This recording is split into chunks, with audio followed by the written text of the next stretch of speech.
Sebenarnya hari ini sampai mungkin Jumat atau Sabtu kita ada pemulihan. Mungkin mulai digenjot lagi hari Senin. Senin, Selasa, Rabu sampai minggu depan karena tanggal 6 atau tanggal 5 kurang lebih kita sudah mulai berangkat lagi untuk pertandingan Jepang Open, China Open, dan Korea Open.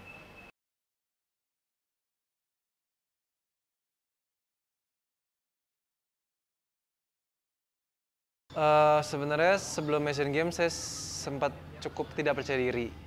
Tapi setelah berjalannya Asian Games ini, saya menghadapi cukup banyak pemain bagus dan saya sedikit agak percaya diri karena beberapa atletnya itu seperti Chen Long, Shiyuki, Kenta Nishimoto itu salah satu pemain bagus dan salah satu pemain pemain terbaik di dunia lah.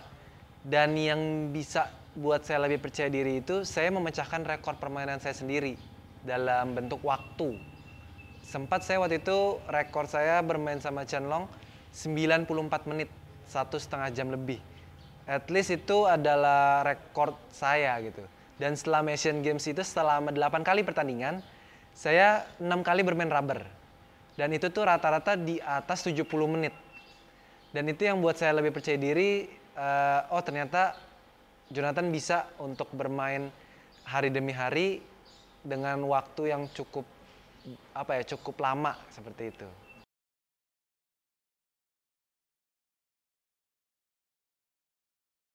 Paling berat mungkin semuanya bisa dibilang berat, tapi paling emosional di partainya Shiyuki, di partainya Kosit dan Kenta Nishimoto di semifinal. Itu yang terasa sangat emosional sekali karena benar-benar kalau berhadapan dengan Shiyuki, saya rasa karena dia unggulan pertama dan itu kan saya baru main individual event di Asian Games baru tahun ini gitu loh. Jadi kayak sedikit, bisa nggak ya, dan akhirnya kemudian lolos. Dan setelah lawan Shiyuki bisa, besokannya lawan Kosit.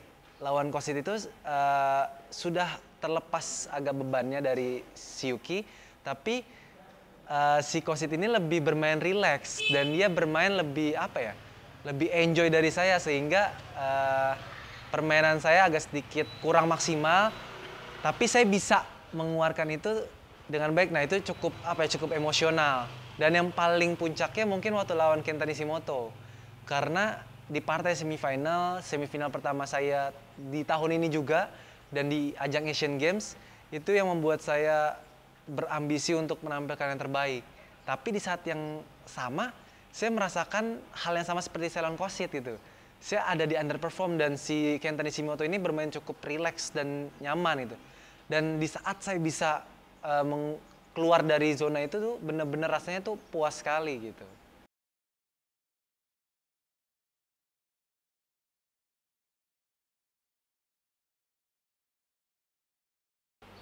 Ya pertama puji Tuhan sekali karena berkat Tuhan juga saya bisa dapat juara. Karena jujur memang sebelum Asian Games dimulai, saya agak sedikit 2-3 pertandingan sebelum Asian Games agak sedikit terpuruk gitu. Hasilnya beberapa kali bisa dibilang kurang memuaskan.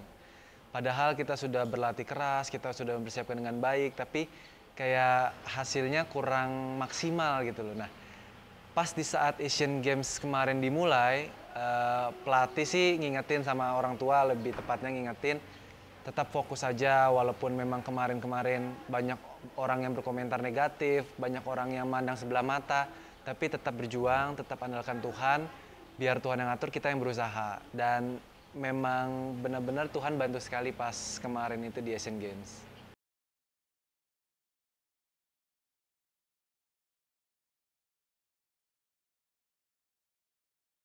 Sebenarnya saya hanya ingin membuat saya percaya diri sendiri.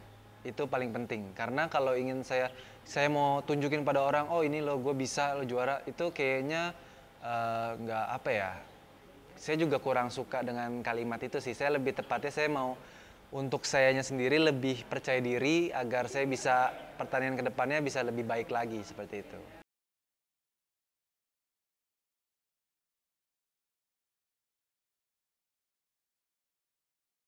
Ya, memang ini masih jadi PR juga buat saya dan tim kita tentang konsistensi. Mungkin kita dari segi permainan sudah lebih baik, dari segi fisik semua sudah lebih baik. Tinggal bagaimana konsistensi saat pertandingan. Nah itu juga yang terus kita gali apa yang apa yang harus kita tambah lagi. Itu saya dan pelatih juga akan diskusikan sebelum berangkat ke Jepang ini. Dan paling utama sih kita lebih fokuskan ke pertandingan yang ada di depan dulu, mungkin itu yang bisa buat lebih konsistensinya lebih baik kayaknya.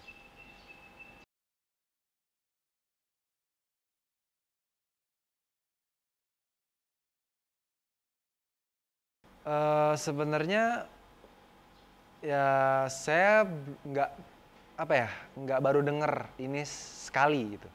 Sebelumnya waktu tahun lalu, 2 tahun lalu, banyak orang yang bilang seperti itu. Ya mungkin ini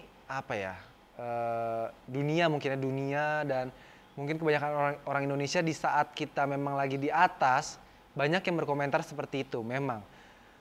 Jadi menurut saya nggak terlalu pusingin itu, saya nggak terlalu memikirkan apa kata orang tentang Jonathan dan Anthony ini calon penerus apa segala macam. Saya nggak terlalu mikirin.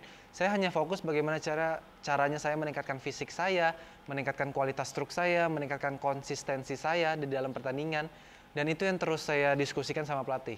Jadi nggak ada kepikiran sama sekali apa yang orang bilang kepada saya, apa orang gadang-gadang itu saya nggak pikirin sama sekali.